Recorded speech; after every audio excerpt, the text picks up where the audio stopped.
So ngayon kasalukuyan na kaming nag-i-erect ng aming mga Raptor. So napakalaki ng boom truck na bubuhat yan para sa napakagaan na Raptor. So 30 tonners yung boom truck, and then yung binubuhat niyan ay under 3 tons lang. Kailangan mataas ito, kaya kailangan yung boom truck ay mataas din. So nakadalawa na kami. At pangatlo na ito. Siguro pag nasabit ito ay kakain muna kami, break time, dahil 11:30 na.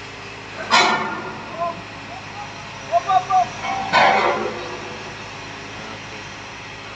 Sumapit pa, no? Mabutit maganda yung welding ng mga tropa, hindi kumalas. So yung tatlo na yan, lalagyan na yan ng pag naikabit yan, lalagyan natin ng biga, no, girder. Itong rigger nila pang kinti-ngiti lang.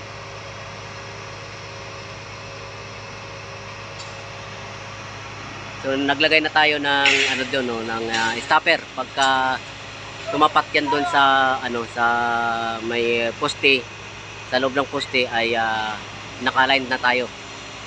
Kaya napakadali na sampa nito. So ayun, no, yung kapirasong bakal na yon, ayun ang nagsisilbing alignment natin sa poste. Pagka tumapat yan, ayos na. So dalawang welder. Okay, then tulungan ka muna sila. So mga lodino, start na tayo. Yung call time kasi ng boom truck ay alas 6. So kanina na pa rin naman tayo nag-start, kaya lang hindi pa tayo pwede mag-erect ng alas 6 dahil madilim pa. So ginawa natin ay nagpapasok lang tayo ng mga girder, no? Galing yan sa labas. So inangit hanggang yan doon sa taas. Pinapasok dito para may pagkakabit tayo ng girder. Then sukatan na yung mga ikakabit natin girder doon. At ito puputulin na nila Randy. So pag naputol yan, ikakabit naman natin to ngayon doon sa malaking span na yon. So 8 meters mahigit yan. And then saka pa lang tayo mag-i-erect nito. Yung nandito nakasandal na yan, i-erect na. Pagkatapos ay lilipat yung boom dito sa bandang gitna para maabot itong dalas na tatlo. Ayan, magpuputol na sila, no? Napakaaga ng mga operator ng crane dahil 6 to 5 sila, no? 10 hours ang kanilang minimum. So kung matapos natin ito ng maaga, 10 hours pa rin yung babayaran. So ngayon mga lodi, no, naka 1, 2, 3, 4, 5, naka 5 na tayo, no? At maaga pa, alas 10 pa lang, naka 2 na tayong Raptor. So nire-retract na nila ngayon yung kanilang boom para makalipat sila sa gitna para maisampa yung dalawa, no? Meron na lang tayong dalawa. So mag-adjust sila ngayon. Papasok sila rito kasi yung nila ay hindi na aabot. Pag mga ganito kasi, no, kahit malaki siya, pero kung napakalayo na ng kanyang bubuhatin ay mahina na rin, no, magaan na lang din ang kaya niyang buhatin dahil may posibilidad siya na matumba. Kaya ang gagawin nila ay lilipat sila dito sa gitna para maisampa nila dito. So last na tong last na to yung pinupull-with ni Randy. Ito yung panghuli nating na ikakabit. Ang diferensya lang dito ay yung pintura, no, naubusan tayo ng pintura. Kaya malamang ito pag inakyat natin ay sa taas na pinturahan. So after na magbe-break time na kami. Tamang-tama, pagkatapos may mag-break time, tapos na rin sila maglipat ng kanilang frame.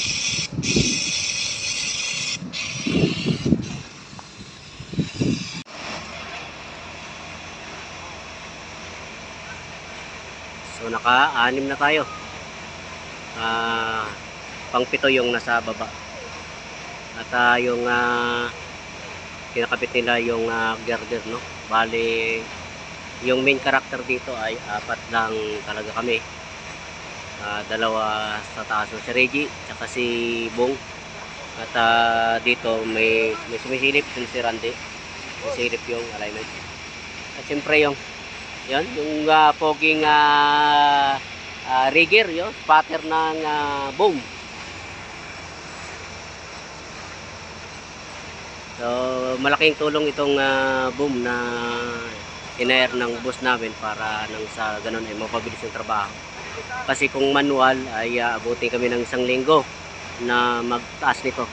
Pero ngayon pang 2 araw namin to at matatapos na rin ito ngayon. Dahil 2 araw lang yung kanilang kontrata. So medyo madugo lang talaga ang boom.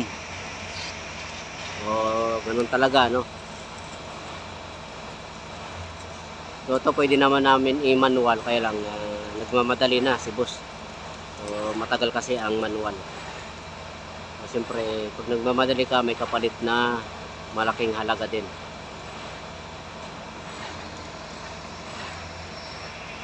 So itong nasa gitna ay lalagyan pa to pagka alis ng itong boom. Sa labas na to tatayo, ikakabit. Sa labas na to ipupwesto kasi hindi sila makapag-maniobra kapag meron yan sa gitna.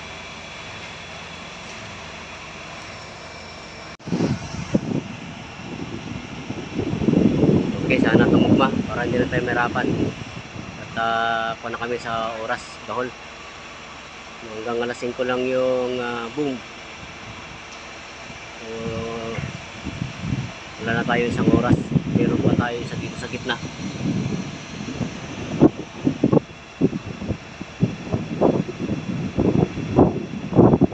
Okay, good job. Tumugma. So din may taga-silip tayo. Para silip na lang.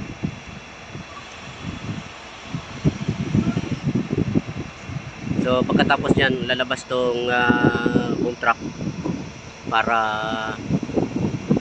may kabit naman itong nasa gitna, no? So hindi yan maikabit yan hanggat nandyan pa siya, hindi siya makakalabas. So doon na siya pupwesto sa labas niya. Okay, goods na yung sinyas ng ating spotter.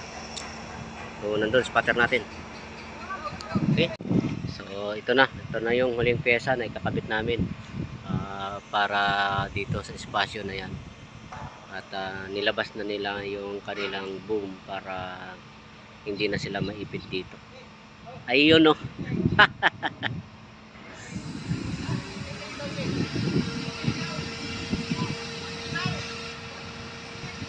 So 2 days na itinayo itong mga trusses na to.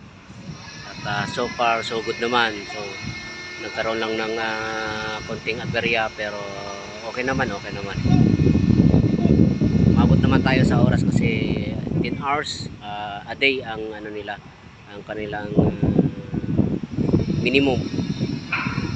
So ibig sabihin kahit matapos natin ng maaga, 10 hours pa rin yung babayaran natin. So ganun ang kanilang kontrata. So nasagad natin ng 10 hours a day yung paggamit ng boom. At ito lang yung kagandahan sa boom, no, medyo magaan para sa mga trabahador. At the same time mabilis yung isipin mo kung manual, kaya naman to ng manual boom na kagaya ng ginagawa namin ng mga coverboard, pero aabutin ito ng 1 week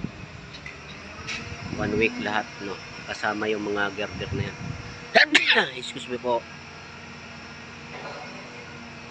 So, at so far so good naman yung operation natin at yung operator ng boom ay smooth, hindi pa bigla. So ito, huling walang pyesa para matapos na ito. And the next na gagawin namin dito ay yung mga parlina na. So, marami pa ito, no? Marami pa tayong gagawin dito para makumpleto tong project na to. At yung part na yon nandun ay meron pa ito tayong mga poste doon. Marami pang poste tatayo dyan. Pero ito yung pinaka sa lahat, pinaka tricky ay itong pag-akyat nito. At siyempre yung pag-fabricate ng mga mga ang tawag ito, ng mga raptor na yan, no? Pag-fabricate niyan kasi nadatnan natin yan na meron nang nabuo.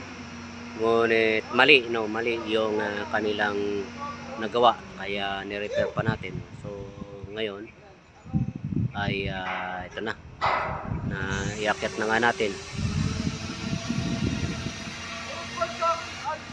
So ito, mas matagal pa ikabit itong mga tatlong girder na ito kaysa main raptor natin. Saglit lang yung main raptor kasi ang weldingan yan dalawa lang bawat puno lang ng poste, no? Bawat dulo lang. Samantala ito tatlo at kailangan i-align yan. So ngayon itong boom ng ay full extend na para dakutin ito para may kabit dyan. Okay mga lodi, no? Mga hindi pa nakasubscribe lodi ay pa-subscribe naman ng YouTube channel namin. Like and share naman. So abangan nyo yung susunod na video natin dito. Siguro yung pagpaparlina nito. So wala namang na ibang activity pa rito dahil yan na nga, huling pesa na. Okay. So ayan, no, full extend na yung boom ng boom truck, no. So ang touchdown niyan ay 35 meters ang full extend niyan. So ginamit na nila yung huling baraha ng kanilang boom dahil malayo na, nasa labas na. At pagka ganyan kalayo na, papasilip so sisilipin dito. At pagka ganyang malayo na yung boom truck ay tapos naka, let's say sabihin mo mga 30 degrees na siguro ang niyan ay medyo magaan na ang kanyang mabubuhat.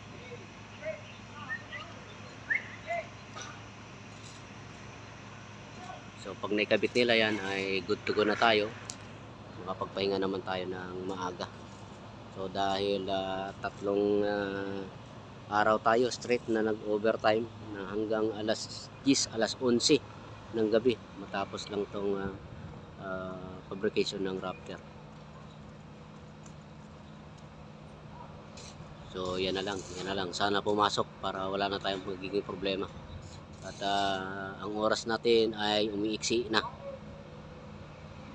So para sabi naman ng mga operator ay dahil na naging cooperative at naging mabait naman tayo sa kanila ay hindi naman nila iiwanan ito ng hindi tapos. So far may oras para naman tayo at matatapos din naman talaga natin ito.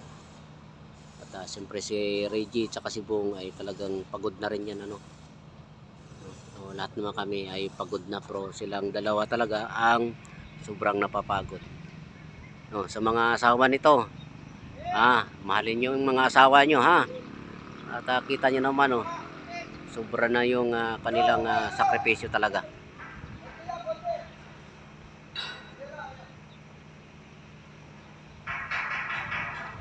So sa mga nagtatanong pala kung bakit wala silang safety harness, ayaw na nila magsuot ng safety harness kasi nga ang laking abala pa sa kanila, mabigat na sa katawan nila at hindi rin sila makagalaw kung may tali pa dahil palipat-lipat sila ng pwesto. Ilang beses ko na rin napaliwanag sa mga nagtatanong na walang harness.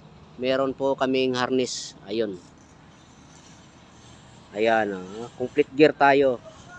So sinusuot lang natin yan kapag may inspection, napipilitan lang. Pero pagka wala ng inspection ay hindi na sinusuot, no? Ayaw na nila gamitin. So hindi sa wala tayong safety gear ay sila mismo ang ayaw nang gamitin. Ang mahalaga lang diyan sa kanila, meron silang mga welding mask, gloves, safety shoes at naka-pantalon. Siyempre hindi pwedeng pantalon diyan na hindi maong. So kailangan maong ang gagamitin. At ang gloves ng mga yan ay makakapal na leather, no, para hindi naman sila mapasok. So okay mga lodi, no, muli pa-subscribe at paki-like and share naman sa channel namin. Okay, papa-video ko nga kayo para ma-upload natin sa video.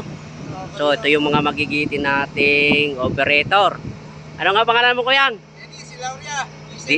Dennis si Laura ng G7 Heavy Lift.